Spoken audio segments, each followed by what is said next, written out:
what do we do, the call to order? Roll call. Let's start first with a roll call, Joan. Chris Mortensen. Here. Charles Long. Here. Michael Schaaf. Here. Priscilla Benali. Here. Kevin Mitchell. Here. All right, Oh, you do? Okay. We'll go ahead and we have a quorum, so we'll go ahead and begin our meeting. Let's start with a Pledge of Allegiance, please. Everybody join. I pledge allegiance to the flag of the United States of America and to the republic for which it stands, one nation, under God, indivisible, with liberty and justice for all. I salute the flag of the state of New Mexico, the Zia symbol of perfect friendship among united cultures. Thank you very much.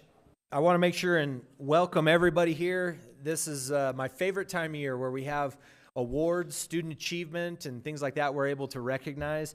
It is very exciting to see what our kids are capable of and to prove to people something that we've known for a long time, is that our kids here at the Gallup McKinley County Schools can compete and excel in any event, anywhere, anytime. We've got the best kids in the country right here in Gallup. Yes. So with that, we'll go ahead and get started. I think, Mr. Hyatt, you said there's a change to the agenda real quick before we vote on the agenda to approve the agenda? Yes, President Mortensen, members of the board, I want to make a couple changes. We're Okay. going to combine number 1 and 5, so basically move 5 to number 1. So we'll recognize that at the same time. Okay. And then also, 2A, 5 and 1, combine those. And then 2A3, that'll be moved to the next meeting, June 10th. Okay. All right, so with... First one, I'm sorry, sir. 5 is being condensed together with number 1 on 2A5 and 2A1 are together for the presentation. Okay. And so thank basically you're eliminating 5 and moving it underneath number 1, and then number 3 is being moved to June 10th meeting. Okay, with those changes, I'll entertain a motion to approve the agenda. Motion. Okay, and a second down there? Second. Second by Mr. Schaaf. Roll call, please. Mr. Mitchell. Yes. Miss Benali. Yes. Mr. Schaaf. Yes. Mr. Long. Yes. Mr. Mortensen. Yes. Next item is approval of minutes from our last regular meeting. Is there a motion, please? Motion to approve minutes of April 29th, 2024, regular meeting. I'll second. Second by Ms. Benali. Roll call, please. Mr. Mitchell. Yes. Miss Benali. Yes. Mr. Schaaf. Yes. Mr. Long. Yes. Mr. Mortensen. Abstain. I wasn't at the last meeting. Next item is the approval of the consent agenda items. Items 4A, B, C, D, E, and F. Are there any questions, first of all? And then, if not, I'll entertain a motion to approve. Mr. Mortensen, I'd like to motion to approve with some questions I have. Yes, ma'am. Go ahead. You're first. Thank you very much. My first question.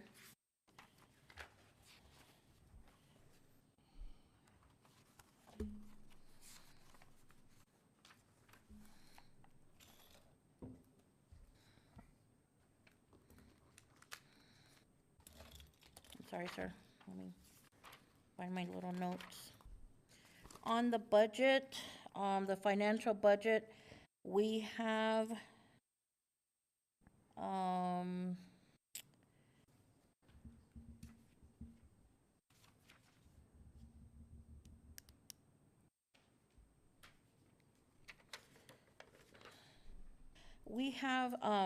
know the end of the year is coming, and there were deadlines that were given to schools. When is that deadline to spend all of their budget? President Mortensen, Ms. Benali, Ms. Hanks, if you want to come up just in case there's something specific that may not come to my recollection. It depends, is the quick answer. There's obviously operational budgets, federal funding, flow-through grants, and they all have different deadlines of when they have to be expended. So I would need to know what fund that you are specifically requesting information about, because there's obviously dozens of funds. Right, well, we see, I know this page that we usually get of the GMC Financial, usually more lengthy. So when I just saw the one page, well, one and maybe a couple on the other side, I was just wondering if things are closing out now, that, I just didn't know what other funding was still out there that we needed to see when the deadlines were, or if everything has been spent. President Mortensen, Ms. Benali, I'll have Ms. Hanks talk about it in general. Again, it would take specific accounts are treated a little bit differently. But Ms. Hanks, go ahead. Sure. President Mortensen, members of the board, Superintendent Member Benali, as Superintendent Hyatt stated, yes, there are differentiating timelines, and the majority of activities have already been set into motion. We will have a few additional expenditures. I believe we're running some additional credit recovery during June. The majority of summer school will be in July, and so it'll be in the new budget in July. Also related to construction and maintenance projects, those will ramp up during the summer as the students leave, so we'll see a bit of increased traction there related to those types of activities, just so that we can get as much done while the students are out of the building. And there are, of course, a few things that are still going through related to people who've made it to state in different academic areas, and then also professional development for our coaches and some of our other staff. So it is a bit of a mixed cycle when it comes to the summer month, but the majority of funds that were anticipated to be expended have been expended. Okay, thank you. And the other question I had was, on the last item on the budget, it says increase of estimate to actual for Aquatic Center JPA. Can you explain what that one is? It says some liability or something for 30,000? So, President Long, members of the board, Member Benali, yes, and I can actually speak to this one because this is one that I actually oversee. So many years ago, the city and the district entered into a long-term lease agreement for the Aquatic Center. We are 20% liable for any items over $10,000 or loss of revenue. And I will be the first one to admit that swimming pools are consistently revenue losers. They are not profit makers. And this Aquatic Center is no different. And so out of the pandemic, it's been very hard to gauge exactly how much that 20% is going to be over time. This year, there was an exceptional amount of loss. They've been having to do some major repair on what they call the deck cons in order to keep the swimming pool actually functioning. And so it's been a little bit more expensive. We have received the numbers from the city. We always get them after they've been through the audit process. And so that's going to be the amount that was underestimated. I had estimated initially $50,000, and it's going to be around $80,000. But we pay that because our students utilize it? It's because the district actually entered into a 50-year agreement with the city many years ago, before I became on the board, and actually before everybody else who came onto the board. And so that agreement's going to be in place for an extended period of time, but our students are able to use the facility, yes. We supplied the land. Okay. Thank you. The other question I had was, are we going to have more coaches during the summer? Have they submitted anything that will continue to go to coaching clinics? President Mortensen, Ms. Benali, there are several that have been turned in, and I have approved them. The reason why this one takes a board approval is because it's out of the Four Corners area. So, but we could give you a report if you'd like on the destinations of all the coaching clinics. Thank you. And this one is, I know we have the media and Thoreau High, and I don't know how many are attending the digital and media filmmaking film teachers.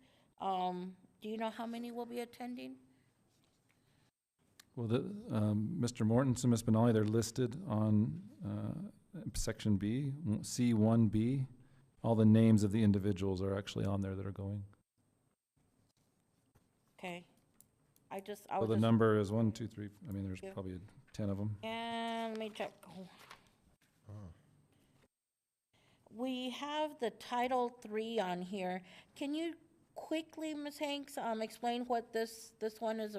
We use it for in our district. Sure. President Long, members of President the Mortensen. Oh, yeah, President Mortensen. That's what I get for staring straight at Mr. Long. President Mortensen, members of the board, Member Benali, yes. So the English language learner, or Title III, is for students who come with English as a second language, and to help facilitate that, this is restricted to non-personnel, so the state does not allow us to pay personnel. So this is limited to materials, professional development, and other support that we can give our teachers who are helping to function for the teaching of English as a second language. Thank you. Any other questions down there? Yeah, thank you, sir. All right. With that, you, Ms. Benali, you made a motion to approve. Is that correct? Correct. Okay. Is there a second down there? Second. Second by Mr. Mitchell. Roll call, please. Mr. Mitchell, Yes. Ms. Benali, Yes. Mr. Schaaf, Yes. Mr. Long, Yes. Mr. Mortensen. Yes. Next item is study circle, and we start with public comment. Is there any public comment today? No public comment today, and so we'll jump straight into our superintendent report. President Mortensen, we did skip recognition. Oh. So let's, if I could propose that we do that now so that everybody doesn't have to listen to the report, although they're welcome to stay if they'd like to. We have a lot of people here to be recognized. I'm okay with that. All right. So as you mentioned, President Mortensen, we have a lot of students in the audience. We have some staff and others. Obviously, we have parents at home and maybe some parents here and families. We're here to recognize our students. This is an academic recognition, although we have lots of things happening with athletics and activities also. This is directly tied into our career pathway work in the school district, trying to make sure that our instruction is not only rigorous, but it is also relevant. I can remember in high school where I did not see how what I was learning was connected to my future career or other things that might have been relevant to me. And so that's another way in which we're trying to engage students and give them opportunities to be more prepared for the workforce, but at the same time making that the learning in the classroom, whatever classroom it is, more relevant to their future careers or the skills that they're building to be ready for their career. And so we have several recognitions at this time. I'm going to turn the time over to Mr. Bell to go through all of them. We'll recognize the students individually and staff for those that are here. And if I could have the board come down to the front. As we get done with each section, we'll have students come up. We'll take some pictures and put them on social media. But again, I want to congratulate the students that are here today. You've done an incredible job, represented Gallup McKinley County Schools very well. And I hope that you're finding value in your educational experience and seeing more how your education is relevant to your future career and to building those skills that you need for your future career. And thank you to the parents and staff also who support them. We really do appreciate you also for being involved in making sure students are not only here, but making sure that they have those opportunities also, and it's reinforced at home. So thank you. And just so the board members know, they would also, each group would like to share what they actually won on as well. So our first group is from McKinley Academy. It is the McKinley Academy Mesa chapter. They participated in an Environ competition, which is an environmental and natural resource conservation problem-solving activity. It incorporates all science, technology, engineering, and mathematics principles in the competition, hands-on learning, and outdoor field experiences. So these kids are going to save our environment.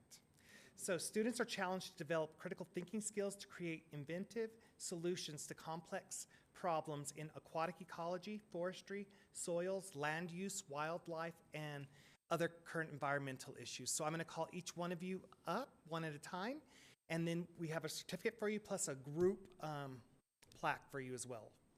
And then they will have a little presentation right after. So our first student, Cooper Boyd, second place aquatics.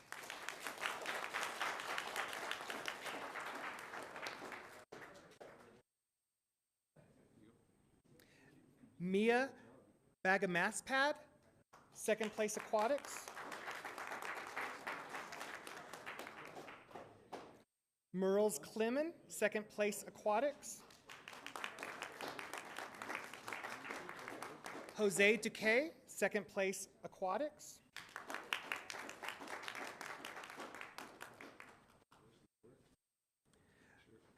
Lakshan Sundaram, Second place, aquatics.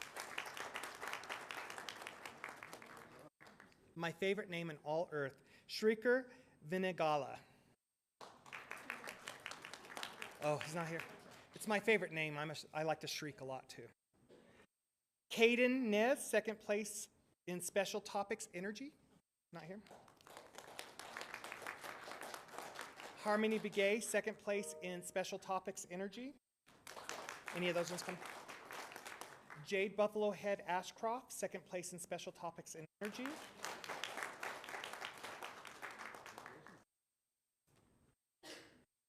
Jadrian Dotson, second place in special topics energy. Deacon Draven, second place in special topics energy. And Alan Dino, second place in aquatics and second place in special topics advisor.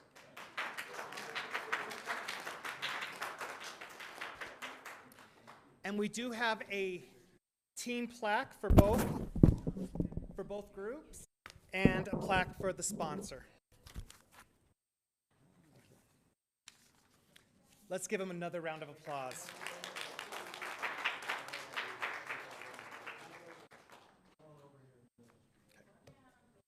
And we need to take our picture, and then they're going to explain.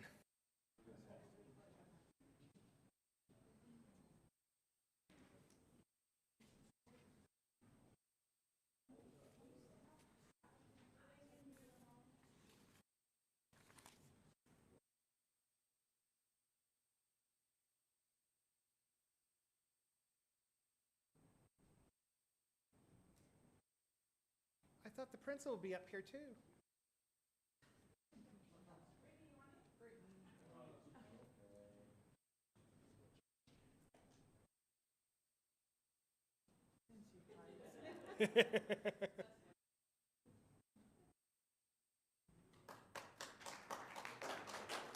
And Ms. Scaro, we have anyone presenting?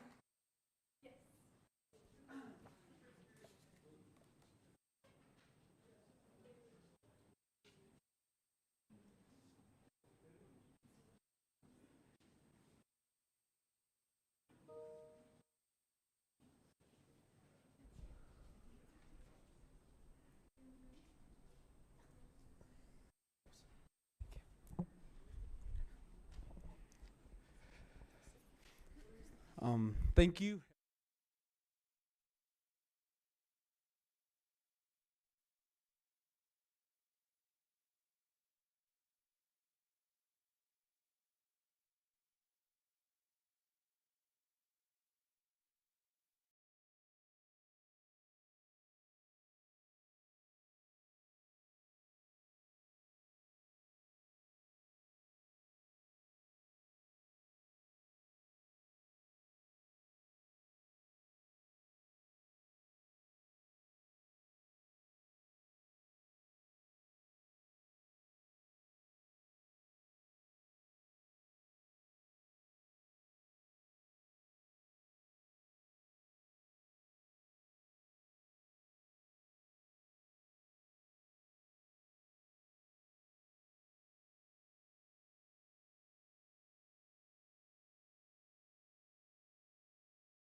turbines, which releases the toxic fumes.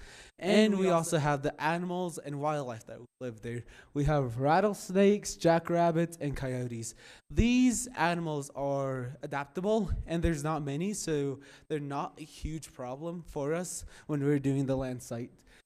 And this does not affect the fish uterus thunderdome. I will explain furthermore what the fish uterus thunderdome at the end.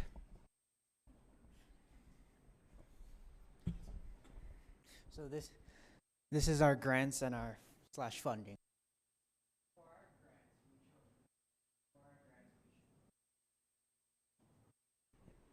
For our grants, we chose the solar and wind interconnection for future transmission, or we shorten it to Swifter. This grant will allow us to allocate $10 million to improving the electrical grid. With this budget, we were also able to incorporate wind and solar panels to generate up to 13 million kilowatts an hour per year. Wind turbines. On the northeast side of our land, we decided to put a total of 10 wind turbines. These turbines are 500 feet tall and in average should make about 1 million. Wait, that's on the next slide. Our budget for these turbines is roughly 1 million, which covers the cost factors such as repair costs and installation fees. Wind turbine energy. These turbines make a total of 7,000 kilowatt hours per day. This might vary from windy days to still days and calm days. And in total, they should make around 3 million kilowatt hours per year. Okay, solar panels.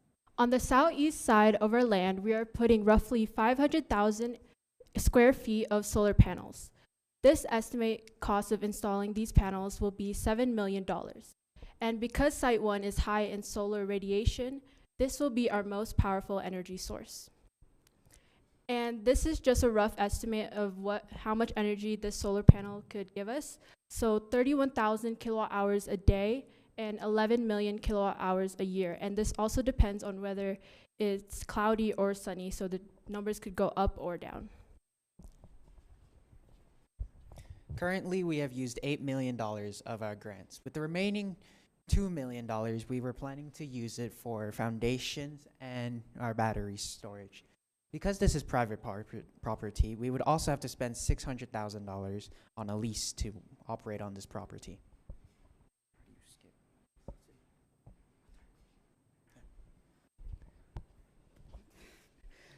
Batteries. In between the wind turbines on the open land, we decided to put a shed filled with batteries. These batteries will be used to store excess energy that has been generated by the wind turbines and solar panels. These batteries are mainly composed of lithium and in theory should be capable of holding enough energy for an average house to use nonstop for 3 days. And the more conservative the houses are, the longer the battery life will be. These batteries can be used as a backup energy source in case of an emergency, such as power outages or power flow failures. Economics of the batteries. These batteries cost about $600,000 and the cost of the battery housing is around $200,000. This means we have $30,000 left over from our grant. The water barrel.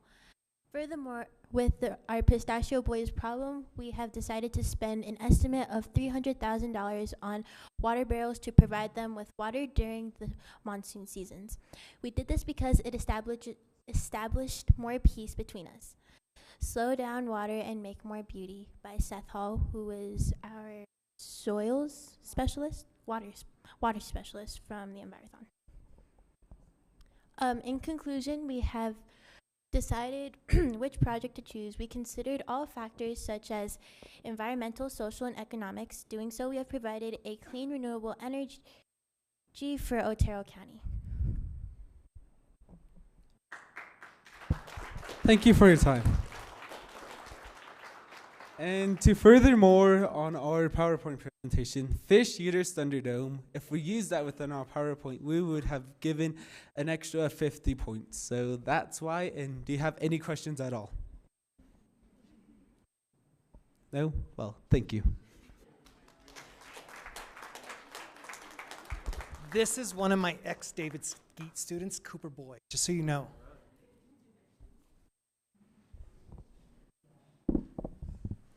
One last round of applause for this group.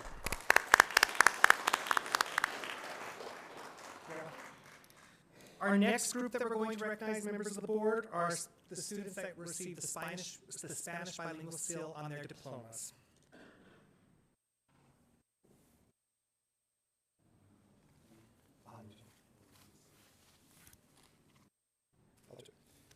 Leonardo Acosta.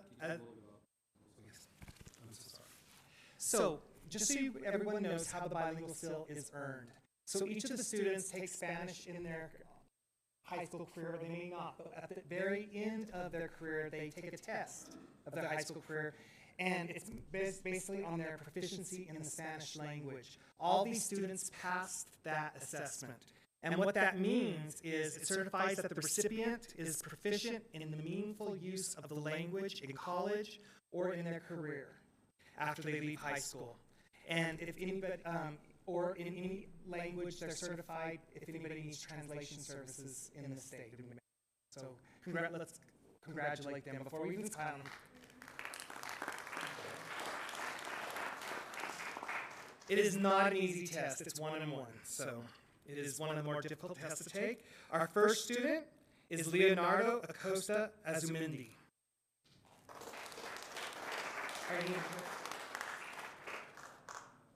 They're not. Jocelyn Gonzalez. Pedro Acosta Azumendi.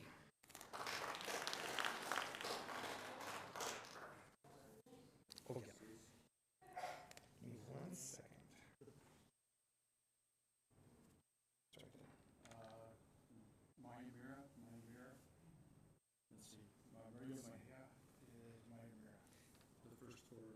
First four from Maria. Maria Mejia.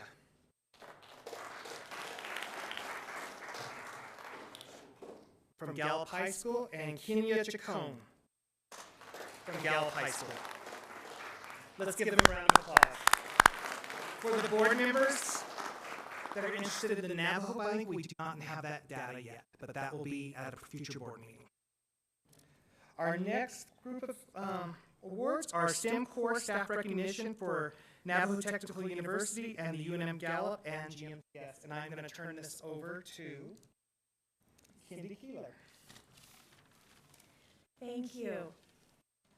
We're going to do a short presentation first, and then we'll recognize at the end. So we have a PowerPoint here. So today we're recognizing the GMCS School of Engineering STEM Core 12th grade dual credit program.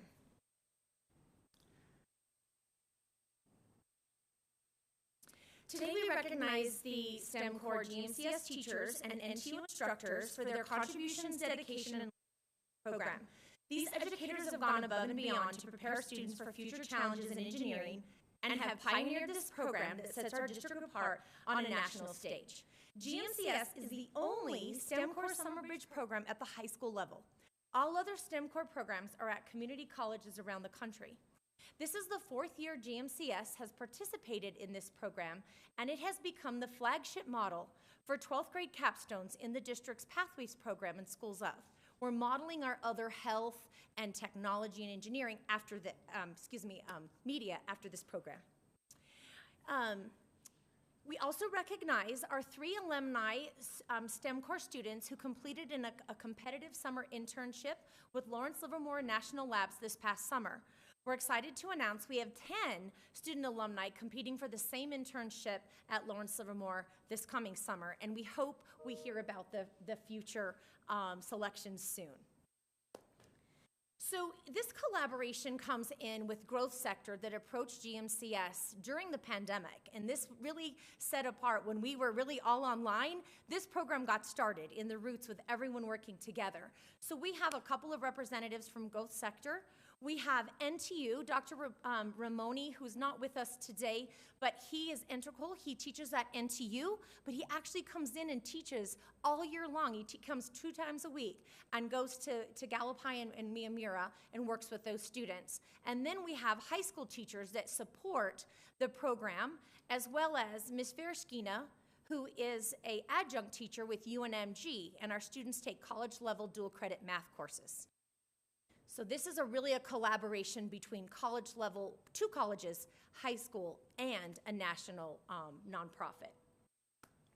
So this is a little bit of feedback from our students from this year that shared. They did some presentations. So these are projects. We all might say, what do engineers really do? So these are some things where they're doing a blink LED project. They got to choose the colors, the lights. They programmed it out using their CAD program. They do 3D printing, and they actually manipulate it into different objects. They were sketching the dimensions of the part of a road rock car, and they actually assembled the car into a program. These are the tools that they use. So these are just some of their comments. Again, that STEM Core was a great class that challenges our critical thinking and innovation skills. They have to use creativity, teamwork. I like this one. STEM Core has shown us that working together is cool and nice, even though it may seem uncool. Really, STEM Core uses SolidWorks, which they will give them experience with CAD-based programs. So our students get ahead of the game before they head to college. We have a few more. They get to use different coding software, different programs. So these are just really cool comments that the kids shared. So we have a few more pictures from their program. So these students start their senior year. They take 2 classes. They take 3 credits of math, which through UNMG, and then they take 3 credits of engineering. Then they continue into the next class in the spring. And then what happens is, so they have 12 college credits by the time they graduate. So our STEM Core students will finish up their graduation next week. They come back for 6 weeks of a summer internship, and they take an actual college pre-calculus class. They get 3 credits of that, and then 3 hours every day of internship with Lawrence Livermore, Los Alamos National Labs, and Sandia National Labs. They do 2 weeks each of those, so 6 weeks. The kids volunteer to come back. They graduate, and they come back to us. And so we're recognizing. So last summer we had, these are their projects they've done with the National Labs. They did like a laser. They had to 3D print. This is all of those parts and things they use. This is them working together, all the parts that they've created. They do summer presentations out from the National Labs, and they gave them feedback on their work that they did. We do a lot. We feature, again, we want to make sure and expand each of our schools but these are tours and events we've done with just this group of kids. They visit NTU, they visit the Center for Advanced Manufacturing, they tour that. We get them enrolled in that summer program. So they get to see hands-on experience right there in the Fab Lab. That's Scott Farber. They go to National Labs. Sandia National Labs only let 2 school districts visit their school, and we're one of them. And so we just visited cool things, as well as the spaceport. This was our newest tour. They went down, they traveled 5 hours to TRC, and they went down to see Spaceport America, really focusing on engineering opportunity in our state. So we have a short video of one of our students that really is promoting it.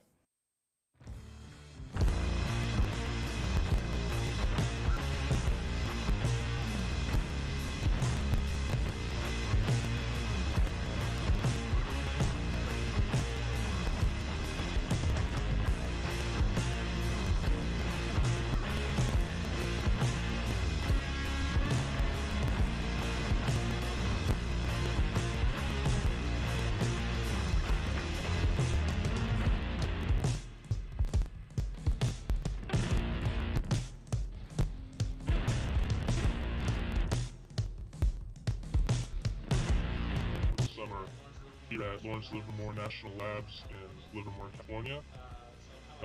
So how I got here, I started my, I guess you could say, my STEM core journey in my senior year of high school. Took an engineering class with Mr. Shieldrop at Gallup High School, and also took a, I guess I would say,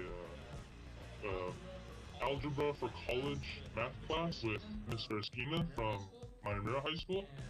And that kind of got me started, got my skills kind of like building, kind of refreshed whatever knowledge I may have learned in my previous years of school, and set me on track for the summer internship at Gallup High with, it was a joint internship with Lawrence Livermore Labs, Sandia National Labs, and Los Alamos National Labs. They came in and did some projects with us, and we did projects after lunch, and before lunch we took a pre-calculus class with a professor from Navajo Technical University down in Crown Point. We didn't go to Crown Point, he came to school, of course. But yeah, that kind of set me in line for college. Started my engineering pathway through college, basic classes and stuff. But what really helped was we did a lot of AutoCAD during the summer back at Gallup High, and so when I got to the AutoCAD classes in school, in college, those classes are easy, walk in the park, made everything so perfect. And now that I'm here at Lawrence Livermore, those skills are coming in really in handy. I've been doing a lot of AutoCAD work, a lot of designing. As I was saying, the summer internship really gave me a lot of resources for both college and for this internship that I'm doing now.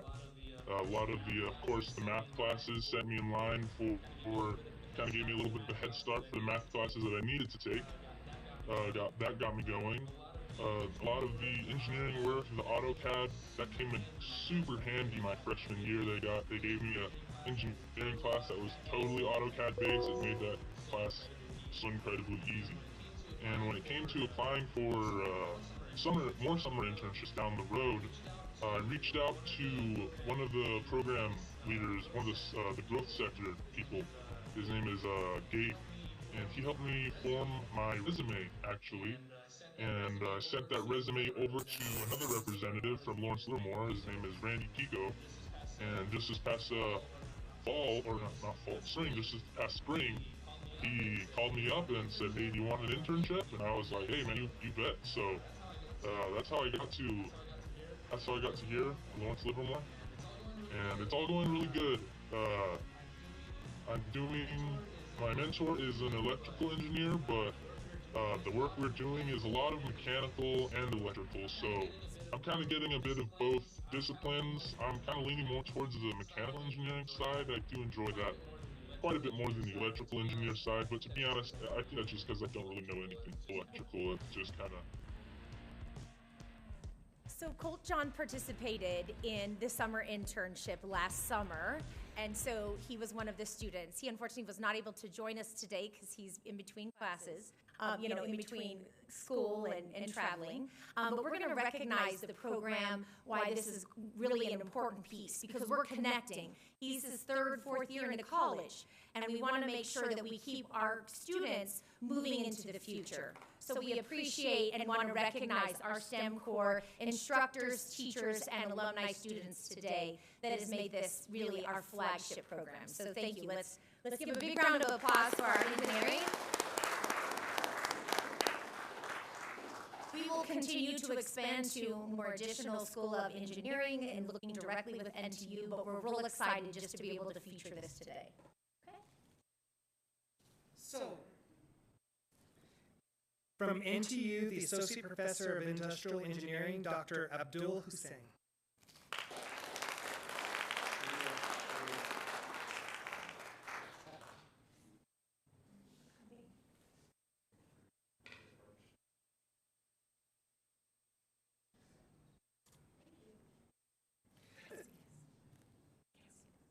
Navajo Technical University Pre-Engineering Instructor, Kelsey Nez.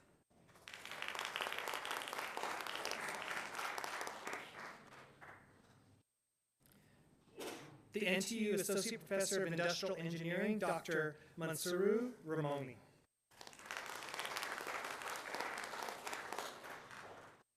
Our STEM course staff from Gallup High School and engineering teacher, Misty Schultz.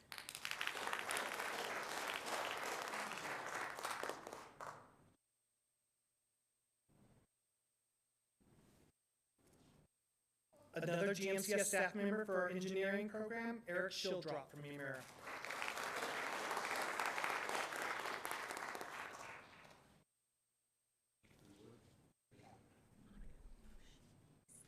Gallup High, and Monica So, Miamura High School engineering teacher from Miamura.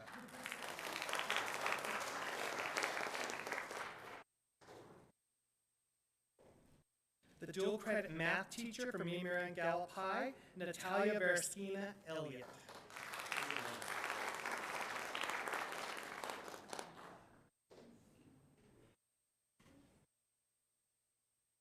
Our STEM Corps alumni that was presenting, Colt John. He was not able to make it today. A STEM Corps alumni, LeBron Young.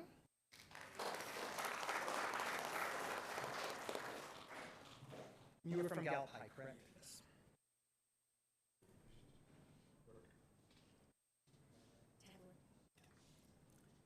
Tevlin Yazzie from Gallup High, a 2022 graduate. Let's give our STEM Corps, as you can see, this is one of our biggest partnerships, getting our student opportunities even outside of high school. Let's give them one more round of applause.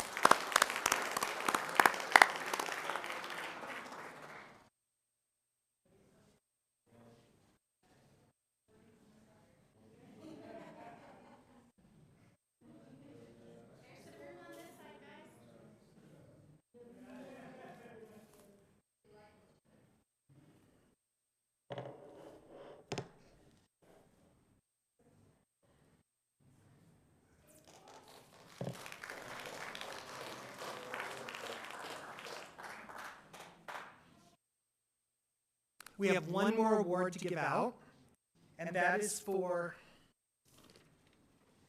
our Skills USA from Tohatchee High School.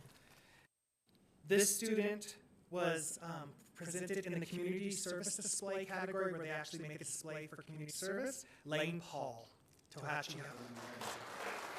He won silver, third place. Congratulations, Lane. And also the sponsor for this program, Kelly Sarai.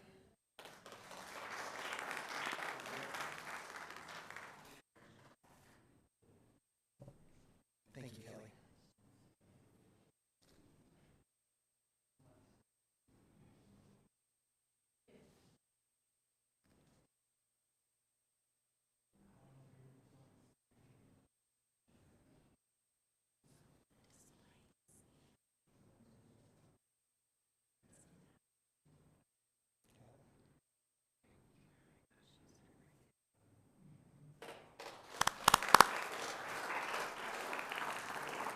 If I could ever get the display, they have the periodical table of elements. That's what he created in Navajo.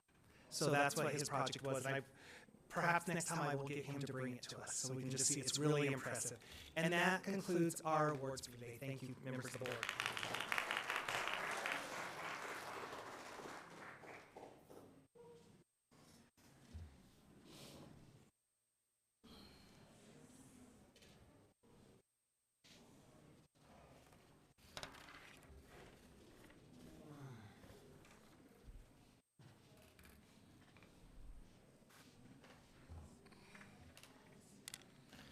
Great job, guys. Thank you very much. Thanks for coming in to the school board meeting today. I wanted to make one comment. Yes, sir. This last week, the LFC was in town, and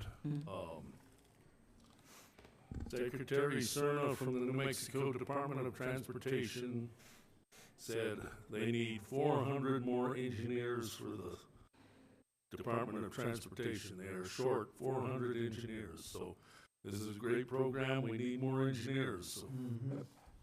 Homegrown engineers. Maybe they can get our roads fixed around here, the freeway. We'll start with that, right? That deserves a round of applause. Yeah. I heard that round of applause. Yeah. All right, so that was our recognition, and I screwed up and did out of order. So now we'll jump down to our superintendent report. President Morrison, members of the board, we have had a lot of conversations, basically over the course of this year, especially towards the late part of the year, about artificial intelligence and how that looks in education with adults, with students, the way the world is changing with respect to that new technology. We're not necessarily new, because, you know, things like Siri and those types of things, apps on our phone are really AI. It's just that it's developing at such a fast pace. It's becoming an even more incredible tool. And so we want to talk a little bit about some of the work that we're doing and piloting that we're doing around AI in the school district as we venture into this new technology. So Mr. Wade Bell is going to, Assistant Superintendent, is going to give us a presentation on what's called the Magic School Artificial Intelligence software that we're piloting. Thank you, members of the board, Mr. Hyatt.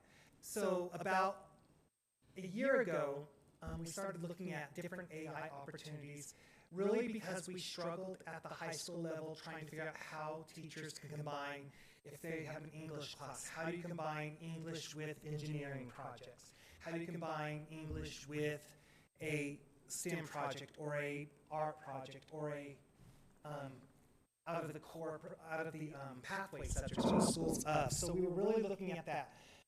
I played around with ChatGPT, which I really love. If I have trouble writing something, you just put it in the main ideas and it helps me.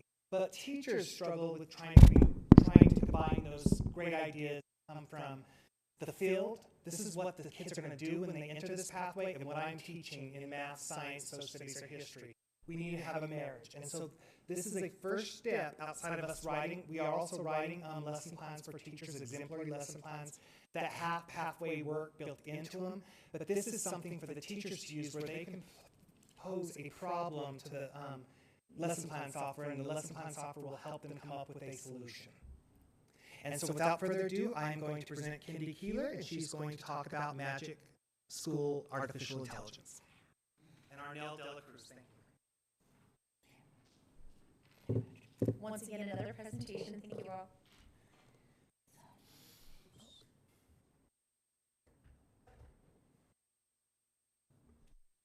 So Magic School AI is really a new tool that has really exploded this past year.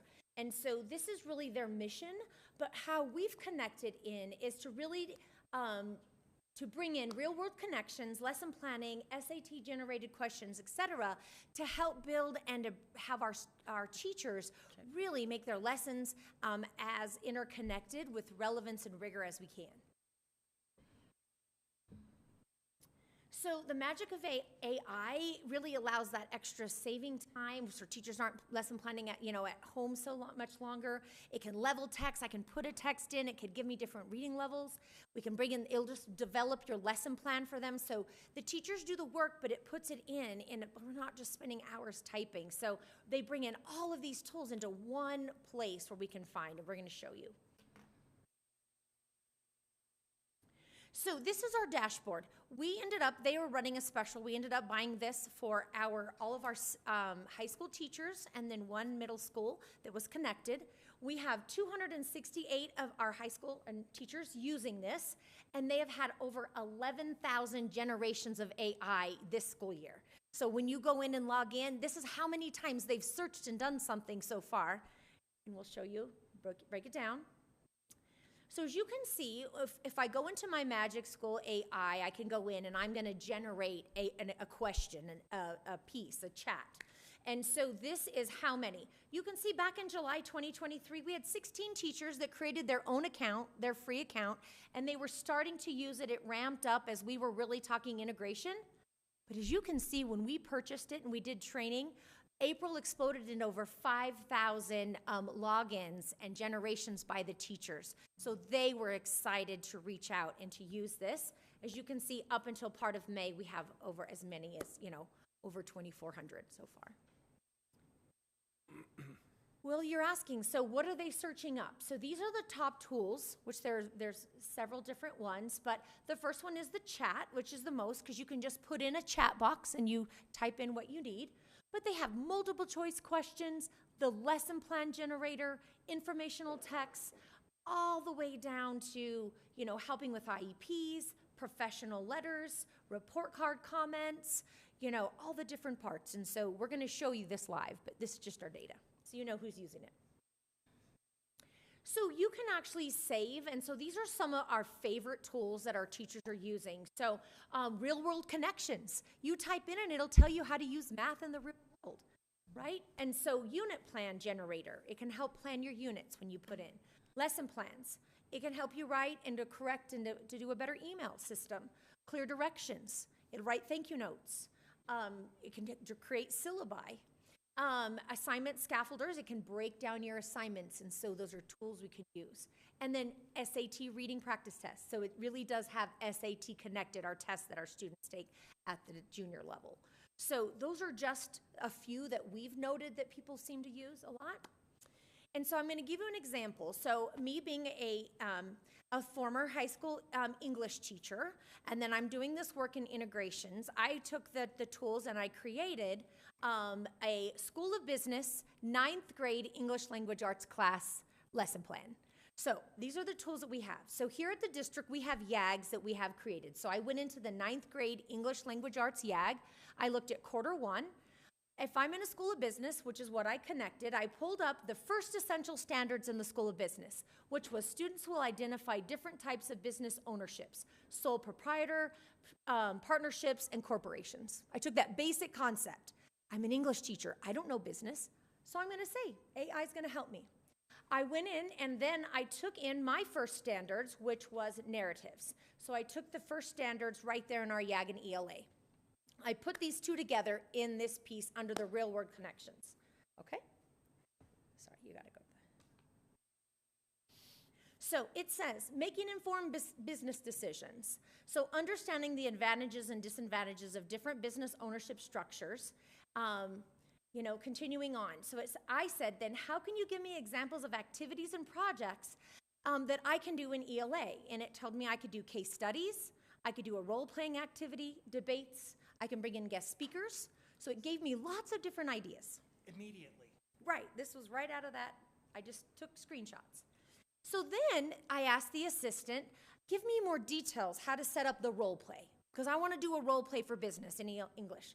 And so with different ownership structures. And it's told me to divide students into groups, assign roles, develop the business scenarios, create business plans, do presentations. So it gave me those immediate ideas. And I'm like, okay, I'm going to expand it and do, let's see what else I could do. So we keep going. So in this piece, I said, I want to add in our graduate profile because I want our kids to make sure we have critical thinking and collaboration. So I really put those 2 words in. You keep drilling down. I add in the graduate profile skills, and it told me critical thinking. Encourage students to analyze and evaluate the advantages. So I went further, and it told me to, have them do a research project. Give them a debate. So that would be their piece. Collaboration. In the role-playing activity, they have to work together. So I went down further. So I added in the graduate profile skills. Oh, go back. Hang on. One more. Okay. Right there. So then I took that same piece and I said, take this assignment and scaffold it into steps, right? So I can go through. And so it gave me step 1, introduce the business structures. Step 2, real world case study. Step 3, advantages analysis, disadvantages analysis. So I just broke it down and it gave me the steps. I used a different tool to break it down. And then the last piece, did it go the wrong way? Okay, hang on. In the last piece, I said, now make me a lesson plan, but go ahead and give me a novel or a text I can connect to. I'm in English. I've just been working on business structures. What is an excerpt from a novel or a passage I could bring out to connect? And it popped out The Great Gatsby. And it said, The Great Gatsby, students should be able to analyze the character of Jay Gatsby and The Great Gatsby in relation to business ownership structures and decision making. I'm not going to select and read the whole book, which would be great. Students could read that on their own. But I'm pulling out just the piece that's connecting in to my business school of standards and my ELA standards. And so it tells me to do a comparative analysis essay exploring the character and how it embodies different business ownership structures and using text evidence, which were my standards that I put in. And then kind of going down with the rest of my lesson plan. Oh, I went the wrong way. One more. Closing, bring in a summarizing the key points covered in the lesson. You know, for students that finish early, it gave me extensions, it gave me a homework, doing a journal. So this was just some of those examples where I started with just our YAG with School of Business Standards and ELA, put it together, and it generated, I just drilled down and it gave me, you know, it prompted me to give different ideas, different ways. So that's one way how we're calling this integration, how we're bringing School of Business into ELA. So we're going to now show you the live version of Magic School. Yes, to make it more concrete, we'll give you a brief demonstration on how to navigate Magic School AI and how teachers can utilize this, make it more efficient when it comes to creating lesson plans. So this is the site, this is Magic School AI, this is the actual platform. So what I did is I downloaded the unit for ELA in our curriculum team site, and of course the unit guide for, let's say I'm an ELA teacher in the School of Media, Puerto Rico High School. So let me show you the document we have from our curriculum site. This is the NUMEX, this is our ELA Unit 8 lesson or course outline that we already have. So what I'm going to do is I'm going to copy the standard. So let's say this is the standard I'll be teaching this week. Okay, I'm going to copy that. I'm going to go back to Magic School. So there are, what Candy mentioned, there are several tools that the teacher can utilize in Magic School. So what we are demonstrating today is the lesson plan. So I'm just going to do a Google search on Magic School for lesson plan. Here it is. That's the AI tool for lesson planning. And this is for a 9th grade class. I'm going to specify 9th grade. I'm going to paste here the standard for ELA. And like what I mentioned, say I am a teacher, I'm an ELA teacher in the School of Media, and I would like to integrate the topic or the standards of film and media into ELA. So these are the different standards for that unit. The same time I'm teaching the ELA standards. So I'm going to copy this, and I'm going to paste that here in additional criteria. I'll just add additional prompt, integrate 1 or 2 of these standards. And it understands that. Okay. So they're going to only pick 2 of them. So I've already pasted the standards for film and media, and this is going to be a Common Core ELA standards. Then I'm going to start generating this. And there you go. That's the lesson plan that is being generated in a few seconds. Now, of course, I'm going to read through it, what's going to be applicable for me as a teacher, what can I use, and then I will modify, revise this based on my needs and the specifications of a GMCS exemplary lesson plan. So what I pre-made here is I created a list of specifications for a GMCS exemplar lesson plan. So I want it to be completed in 15 minutes. I want it to follow a gradual release model. I want to utilize Kagan strategy and all different aspects, Great GMCS graduate profile. I want it to have a formative and summative assessment, bell work, exit ticket, all of those specifications. So I'm going to copy this, all of these. I'm going to go back to AI. Here on the lower left, there's an action. You click on it, and it will allow you to do a customized prompt. So I'm going to add a custom prompt, and which is going to be the specifications I type in earlier. So include the following specifications.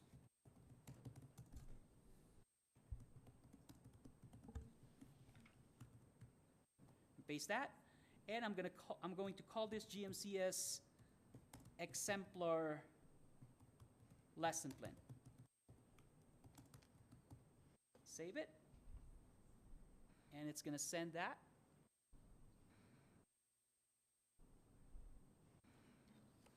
I'm going to press enter, and there you go. So the lesson plan is being modified based on the specification that I've added. And a teacher can also drill down to the different aspects of the lesson. So like if you go to the lesson plan, the first part here, of course, let's say is the introduction, explain the concept of text complexity band for grades 9 and 10. If I am a new teacher and I need a guide on how to do this, I can add that into the AI task and give me a guide on how to explain the concept of text complexity to my students. Thank you. Thank you so much. Thank you.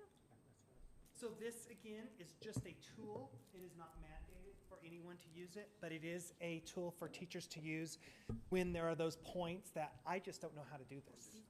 My work isn't necessarily in engineering. I don't even know the math behind engineering myself, so I probably use this if I was an English teacher trying to push in engineering into my content.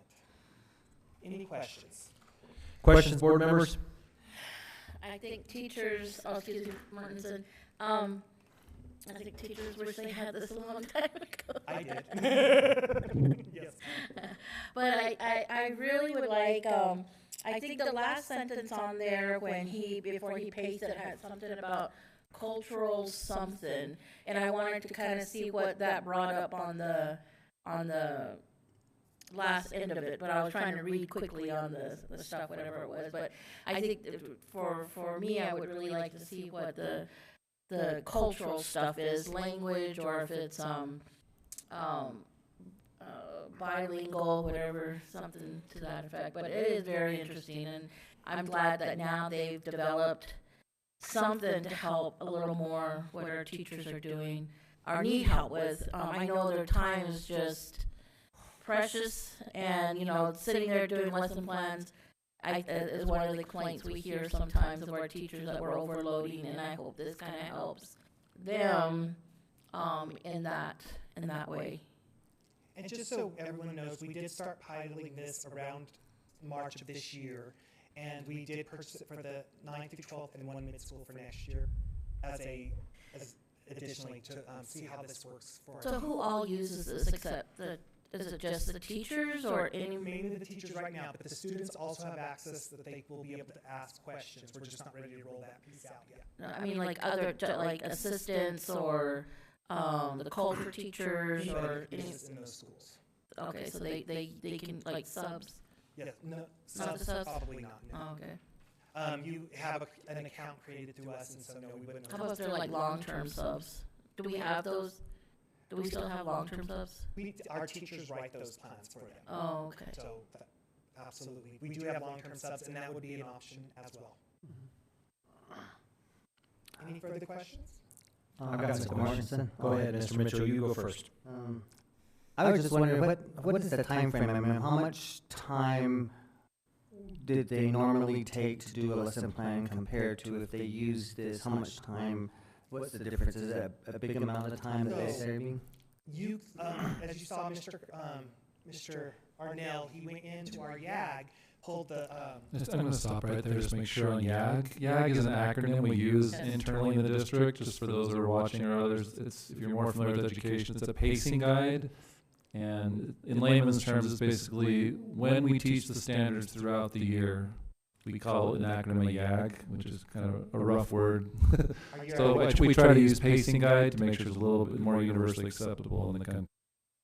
So we have all that created already for them. So what they would go into that document, copy the objective and copy the standards, place it in, and it would make the lesson plan in a matter of seconds. Versus it could take me anywhere from 2 to 3 hours to create one lesson plan for a subject area. It depends on teacher. Some teachers spend an exorbitant amount of time doing lesson plans, are able to do it a little faster.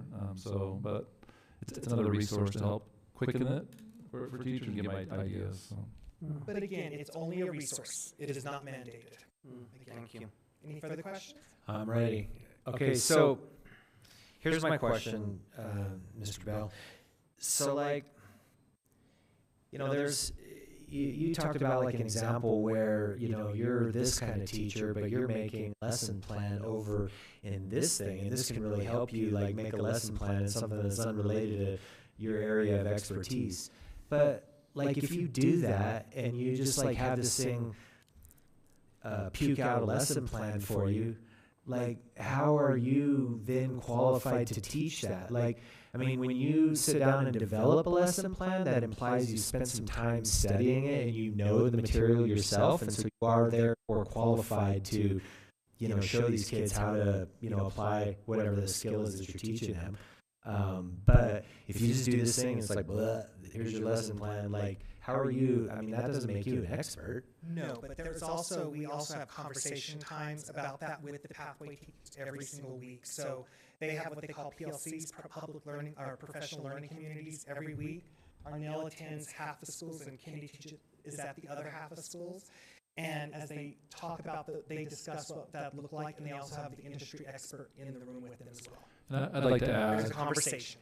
Mr. Mortensen, to answer your question, is it's based around the work that we're doing with linked learning. And so, let's say a core teacher, like we're using English a lot, so we'll use English. It doesn't necessarily mean the English teacher, when they link learning, they're not teaching the content or the standards of engineering. They're relating the instruction in English to engineering, for example. And so it could say something that could come out in AI would be, here is a text or a technical reading or a technical something that they could use in English so they could learn what it is that standard is for English, but it's tied to, in its relevance to engineering. Like maybe it's a technical guide that they're reading and trying to understand that. So that could teach them about technical writing or reading potentially in the English class and cover the standards in English, but it also relates that material to the engineering. That way that could be done in math, English, science, social studies, language and culture, anything. So it's just generating ideas. It's not a replacement of engineering teaching. Not at all. Just to link it. I don't know if that answers your question. No, I think it's helpful. I just see I see a danger in, this would probably, I don't want this to sound like it's like a commentary on, on a teacher or whatever, but I think there's certainly like a danger in doing something like this and not developing the skills or the knowledge to talk, to teach it to the kids, as opposed to, I'm real good at writing prompts or cutting and pasting the egg. And that doesn't necessarily mean that you're the expert now and can go ahead and go teach this. It just means that you're good at cutting and pasting this thing into this prompt, and now I've got a lesson plan and I go stand up in front of these kids and teach it. And so I think there's certainly a danger in this kind of a tool, probably the same as any tool. There's a danger in not knowing, not owning the underlying knowledge. I think some people used to think the same way about calculators. Absolutely. I will be on. I was in Gallup Central about 2 weeks ago. Mr. Hyatt and there as well. I went into a gentleman named Mr. Thatcher's class. Mm-hmm. He brought me in, and I didn't know what he was going to show me. He just, can I show you something? And he took me on and showed me. He wrote a lesson plan. He's more on the career side of the business, and he was just thrilled to death. It took me 3 minutes, Mr. Bell, 3 minutes, and I can read this and I can understand it. That was something that was taking a lot of time for him to come up with that kind of material. And so if that makes him where he's better at helping students instead of that constant just writing down things. And it's ideas. Yeah, it's a resource. And so it's just like in the old days we didn't have even the internet. You'd have a collection of books maybe as a teacher that you could draw from, or other library materials written. This is just a different and faster way to get those materials, kind of like microfilm of the old days, right? Yeah. We used to go and scan all the. I'm dating myself here when I was in school, but this is another quick resource to get ideas, because it is difficult for some teachers in order to link the learning to whatever that career exploration or career pathway that they're involved in. And we found that some teachers, it's very easy for them. For me, when I was a teacher, that's all I did, because I enjoyed linking learning in math to the real world examples, for example, or whatever it was the students were interested in. For some people, it's a little more difficult. How do I link social studies to whatever the pathway might be, construction? I don't know. And this just allows them to generate ideas. It doesn't necessarily do the work for you per se. It's just a resource. You can adapt it. You can keep prompting it until it gets you what you want. So it doesn't replace the teacher in any way. It's an idea generator, just like all the other resources that we've had over the decades, if not centuries. And it does it quickly for you. So it saves time and it helps people that may be struggling and linking learning. So. Absolutely. Any further questions? Yes. ma'am. The beginning of the PowerPoint, you showed how the graph went up when you guys did the training. So my question is, can you use that same data to pull up which schools are using it, and then even further down, which teachers are using it, and then if there's a teacher that's not using it, maybe they need extra assistance to help, and is there somebody at the end that doesn't use it? I mean, they can say, I'll do it the old way, leave me alone, whatever, but at least you guys have that in your mind. But maybe there's someone that needs extra assistance to use it, because that was a lot of steps. I mean, it looked easy because, we kind of, the ones that are computer savvy, you kind of like cut, paste, this and that. But I was wondering if the individuals kind of may not have the grasp of it yet. Do you guys go out and assist them? Absolutely. We also have, as we're building, we've already done it K through 8. We're right now working on 9 through 12, an exemplary lesson plan for every ELA classroom and math classroom right now, so they can see what an exemplary looks like. And they can actually use that if they need to. But still, that these teachers still have an autonomy to use what they want, but that's an option. We give them options so they can have multiple choice. AI, or an already created lesson plan, or something that they need to build on their own. It's teachers' prerogative, as long as we get the results we need from our students.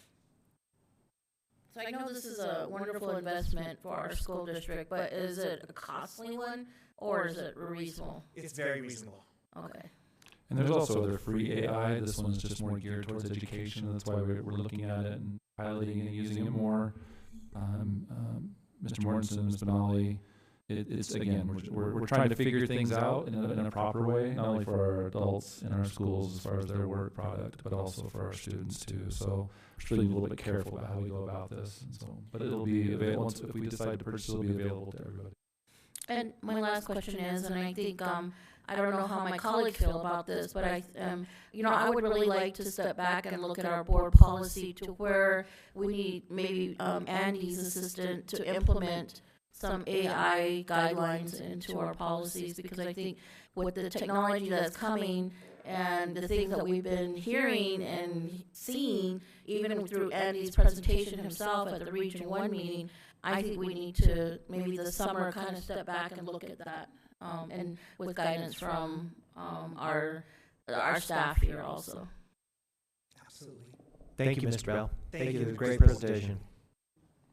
All right, Mr. Hyde, are there any other things to report, or do you want to discuss? President Mortensen, members of the board, just a few more items I just want to make sure everybody's aware of. Not that I necessarily have to tell everybody this, but graduations are this week. Obviously, they're on the agenda today. We're excited to celebrate our students who have either been in our school system for the entirety of their school career, or public school education, but also those that may have come more recently, and we're excited to celebrate them this Wednesday, Thursday, and Friday, day and evening. And so we congratulate our graduates and also the families and parents that support them. I also want to make sure that we appreciate our staff too. It's the end of the year. It's a long little extra end of the year. Snow days and makeup and things like that for the calendar. But we appreciate our staff who have done an incredible job at educating this year. It's getting a little bit better as COVID is further behind us.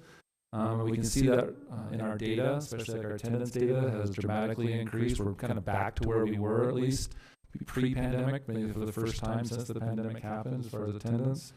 And so in-person attendance, and so we're super excited about that, and we're seeing some other positive pieces of data coming out now that we're kind of get that behind us and getting back to a little bit more normalcy in the school system. I also wanted to make sure the board knew that we do have summer school coming up, and we're actually utilizing some state funding to help offset some costs with summer school. And so info is being made available now for that.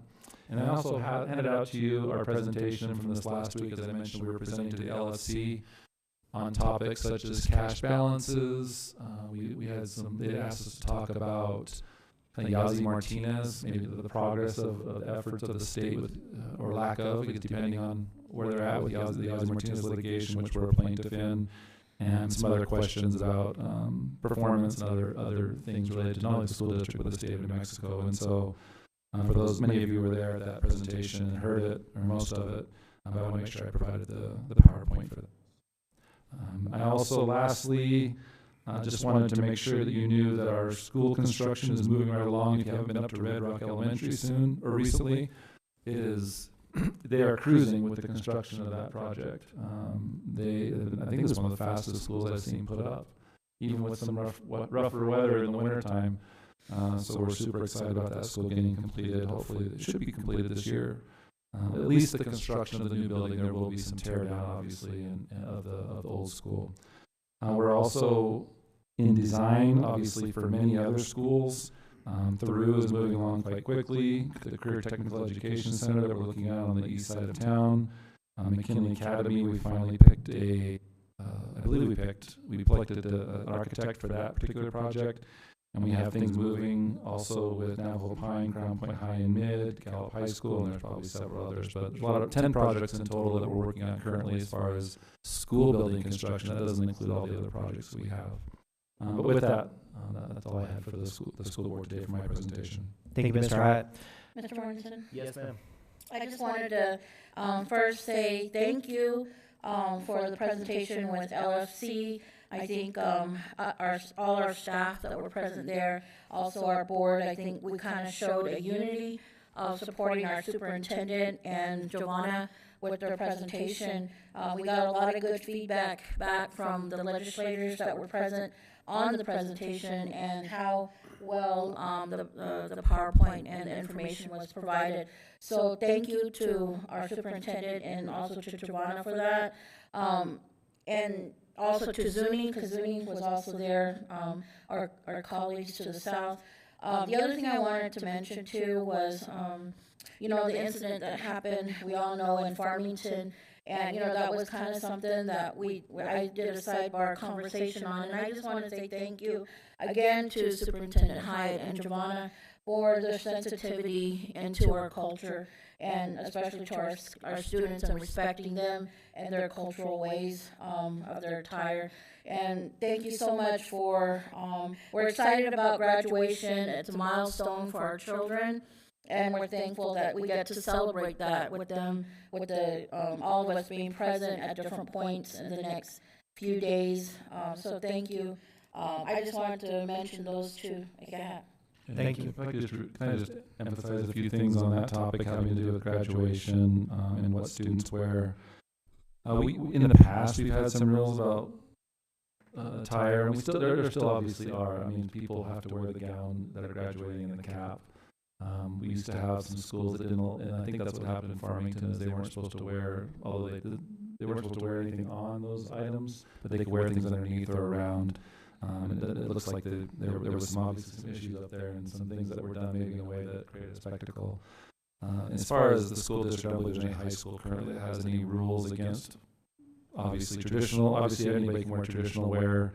If something's inappropriate, that's the only time that we would intervene. And schools are required to make sure before students enter that we do the best job we can to mitigate any negative things. For example, if somebody had something to do with drug use or something that was profane that they were trying to put on top of their cap or something like that. But outside of that, all schools are given the leeway to adorn themselves how they choose, with whether it's leis or things or jewelry or whatever it might be. Obviously, those things are worn underneath or on the outside of where the gown is, and sometimes things are decorated on the cap and such. And so again, we've had some discussions with principals just to make sure that we're not singling people out. We definitely don't want to discriminate in any way. We want to make sure people know the rules ahead of time, which is very important. Communication is key in situations like this. But we definitely don't want to be in a situation where somebody on their own possibly is going in and interrupting the graduation ceremonies. And so we've had some discussions. We'll continue to have those before graduation, because this is obviously a heightened topic in the community, in Mexico, if not the country. It's actually made it on national news. And so we want to make sure that we're not only being respectful, but we're also making sure we're very clear in the guidelines for graduation. So with that, Mr. Mortensen, that's all I had. Thank you. All right, I did invite everyone to take a look at the notices of communication on their own with the important dates that we have coming up over the next couple of weeks. And so then we'll move on to our last item here, which is new business, approval of the GMCS and union tentative agreement. And for that, I guess I'm turning the time back over to you, Mr. Hyatt, or who is talking about that? President Martins, members of the board, I'm going to invite Ms. Hanks up, also with our McFuse representation. Do you mind coming on up too? We just want to talk a little bit about union negotiations this year. This is the first time since pre-pandemic that we have not had lawyers from both sides involved in the negotiating process. Doesn't mean they aren't a resource on the outside. This is the first year since the pandemic, 2020 probably, that we have come together and negotiated. And some things we get, sometimes we didn't, and some of that negotiated. That's part of the process. And it went. Without the attorneys? It went smoother. It always goes smoother without attorneys. Negotiations went extremely well. I know that we're happy with how things turned out. I think you and Giovanna seem to be happy. No, it was. Obviously, it was easier in my opinion. I think it was more student focused, staff focused. Obviously, students were an important part of those negotiations. Cost both of us less money as far as not having attorneys as involved as they had been in the last several years. And so I want to express my appreciation not only to the union and my staff and the negotiation process. And again, much more, very smooth actually. There wasn't really a hiccup in it, other than we both didn't get what we wanted, right? But that's part of the process. That's the negotiating process. And so, negotiation is always give and take. Nobody's ever going to always get everything they want. Correct. So we appreciate them being here and being a part of the presentation. I'm going to be having Ms. Hanks give kind of a presentation over the tentatively agreed upon items. Afterwards, we'll take questions, and then after that, I'll let McFuse say a few words if they'd like, and also introduce themselves. All that are here may be coming. I'm not sure who all for sure is going to be here today. But Ms. Hanks. President Mortensen, members of the board, superintendent, members of the audience, and our guests from McFuse who are here today.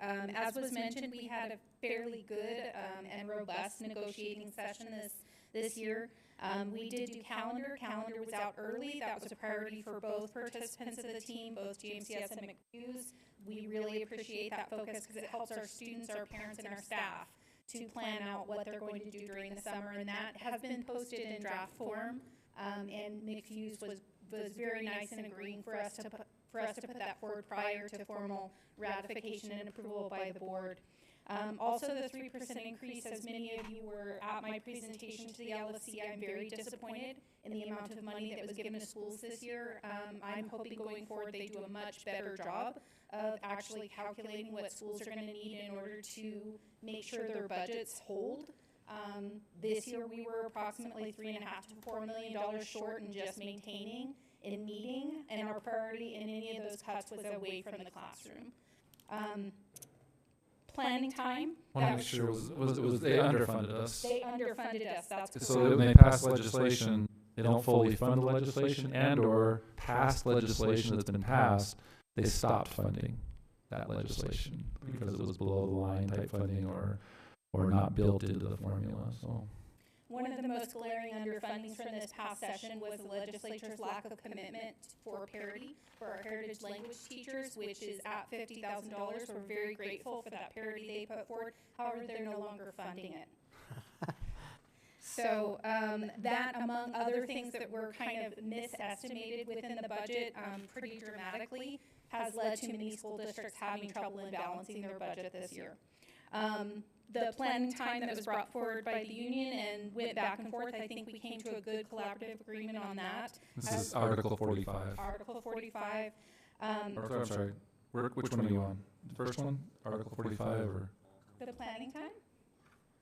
I want to make sure they see it because there's language on there. Sure. I'm trying to remember what article that is. Is it in the? I actually did not see. It's Here it is at the very work end. week? Mm-hmm. Yeah. On the very end is that one. Yeah, so I will go ahead and go in order that's presented in your packet. So Article 45, salary procedures. Since we've shifted a little bit more into the K-12 extended learning, we wanted to be sure that everyone who was going to get paid understood when they were going to get paid when they returned from the summer break. And so the union had brought that forward, and we were able to put some language in there that we hope makes it very transparent about that. As well as Article 13, the work week for certified employees, specifically 13A6, related to preparation time for professional employees. That also was a good conversation and negotiation.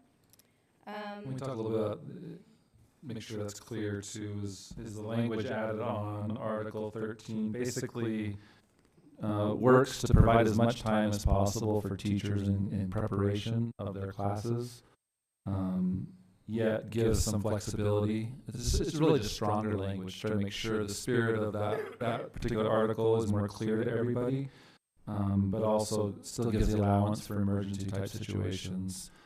It also talks a little bit more about better communication, giving people prior notice if prep time is going to be used for something.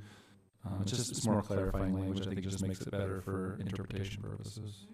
And I would follow that with Article 7 as we move more towards our college and career pathways, and the structure of our days may begin to change, especially with the full implementation of the College and Career Readiness CTEC facility.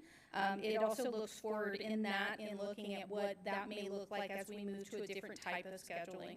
So that was the effective communication around that. The next page is the tentative salary agreement, and it will be the 3% increase that was mandated by the legislature. As you know, we tried very hard to go above the mandated increases, but unfortunately this year we ended up cutting quite a bit out of the budget, and again, keeping those cuts as far away from the classrooms as we possibly could to ensure that our programs stay steady. And the very last is the tentative agreement on the calendar. Again, the 190 instructional days for students that we've applied for with the K-12 plus to provide that extended learning time.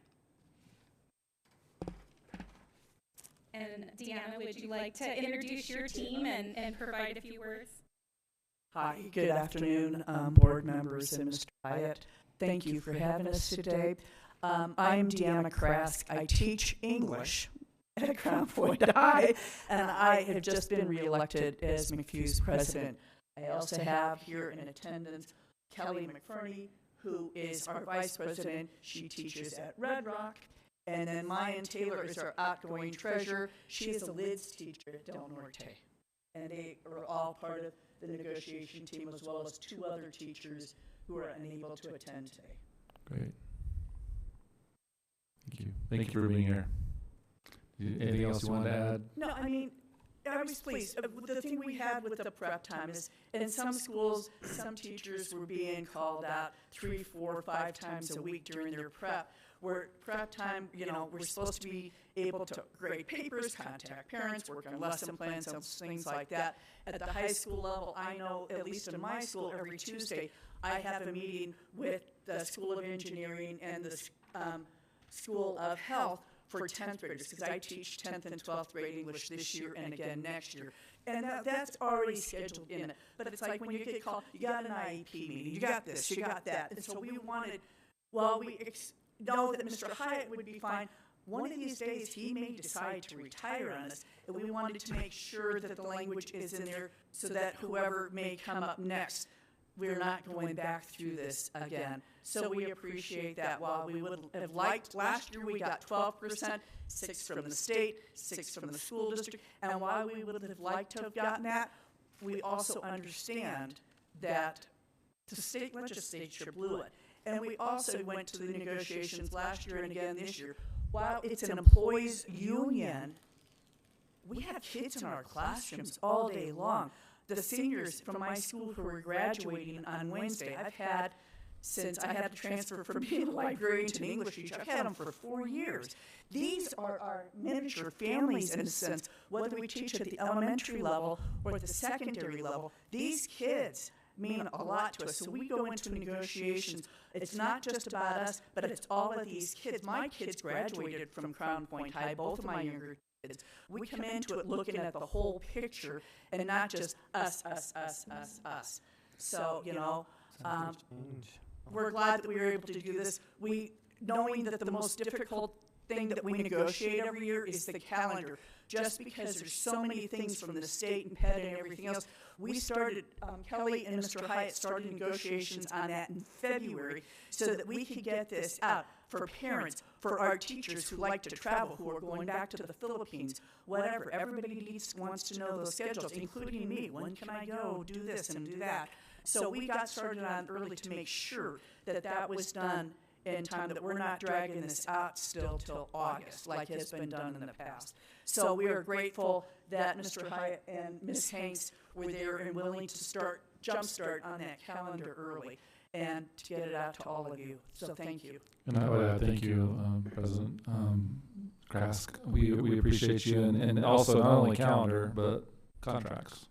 We're not waiting till summer to get our contracts because negotiations ran too long, so we appreciate that. Last May, ratifying this contract, here we are again, 2 years in a row in May with this contract ready to be, we ratified it on Saturday. Now we hope that all of you will also ratify it as well. Thank you. President Mortensen, that concludes a presentation for that particular action item. Mr. Morrison? Yes, sir. I just want to say, thank you guys for collaborating with our superintendent and staff and making things work better than I've seen in the previous years, and keeping our children, at the forefront of your hearts and doing what you're doing. Thank you. Mr. Morrison. Yes, ma'am. Go ahead. I wanted to ask a couple of questions. There's some questions that I can ask Joanna after the meeting about these positions. But the thing that I want to say that really bothers me is of some of the rates of our like the assistants, nutrition, bus attendant, and bus drivers. It's hard to say our families are living on this amount of funding. And, I believe the minimum wage, and they may be part-time, I'm not sure, is usually $15 an hour. And, it's so hard for me to see this kind of rates.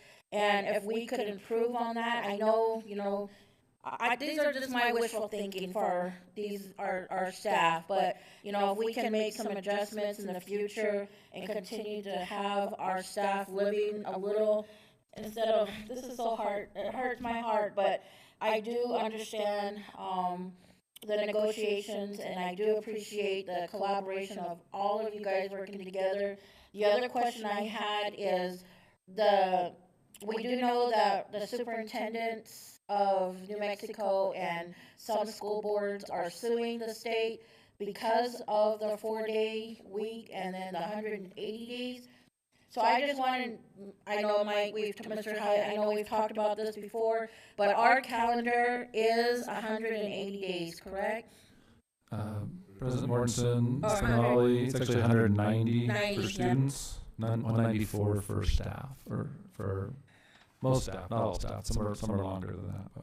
But. Okay. So we made sure it complied with the state requirements and all that we did. That's probably the only reason that delayed us, really, right? We were waiting for them, and plus we have this lawsuit out, so we're very careful about how we went about the calendar to make sure that we can continue to get the funding we need to support the salaries that we have. Because if you go less than 190, that would include a pay cut. And we definitely don't want that for our staff. And so we want to make sure that we were able to implement everything that we needed to and keep all the staff also. And my last comment, sir, is I just wanted to say thank you for continuing to recognize our Navajo sovereignty on the calendar. That's one thing that we didn't used to have, but now we have. So for our Native American students. Thank you. Thank you.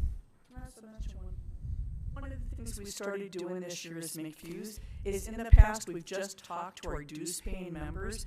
This year, we started sending surveys out to everybody who is covered by the CBA, because I can get a list from Mr. Hyatt every 120 days, his staff changes and stuff, and so we're sending out surveys about calendars, about things that pertain to this contract to all kinds of things, to everybody who's covered by the CBA, and not just dues paying members. And this is something we will continue to do to get their input as well. Thank you for mentioning that. That should have been the first thing I mentioned as far as thank you, because it's you do represent a lot of employees, and from my experience, I don't want to end on a negative note, but I've seen a lack of information coming from non-dues paying members. That's just from my outside looking in the past, and this year we actually did see that where there was data coming from all staff. They were bringing that to us to help with us figuring out what the best way to move forward was. And so that was very valuable. And I think not only student focused, maybe that's probably the most important thing I found from this session is student focused. There was actually the data behind decision making on both sides, and there were no lawyers, which is always a plus. So those are my three top favorite things of the session, or the negotiations. Yes, ma'am. Yes, ma'am. Mr. Morrison, I'd like to motion to approve approval of the GMCS and union tentative agreement, sir. All right. Second. Second by Mr. Long. Okay, let's go ahead and vote then. Roll call, please, Joan. Mr. Mitchell, Yes. Ms. Benali, Yes. Mr. Shaw, Yes. Mr. Long, Yes. Mr. Mortensen. Yes.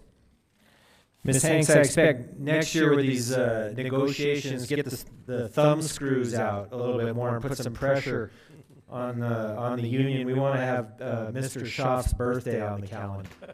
You got it. No, we can't get a day off because then we have to work a day longer. And I'm already getting complaints from teachers to say, this year, before the snow days, we were supposed to get off June 6th. And now next year, we're not getting off to June 5th. How come there's only one? So no. We're coming hard. We will recognize your, but we We do can not want to negotiate. take it off because we don't want to work. We're going to have to negotiate. How about we negotiate a happy hour? Or Yeah, something. nap time. That is fantastic. Thank you very much. We appreciate it. All the parents is a lot of hard work. Thank you for all of your hard work with this, and it will to success in the coming school year. We appreciate it. Thank you very much. All right, I'll entertain a motion to adjourn, please. Motion to adjourn. All right, and a second? Second. Second by Ms. Benali. Roll call, please. Mr. Mitchell, Yes. Ms. Benali, Yes. Mr. Shaw, Yes. Mr. Long, Yes. Mr. Mortensen. Yes. 2:38. All right, we're adjourned. Thank you very much for everyone to come.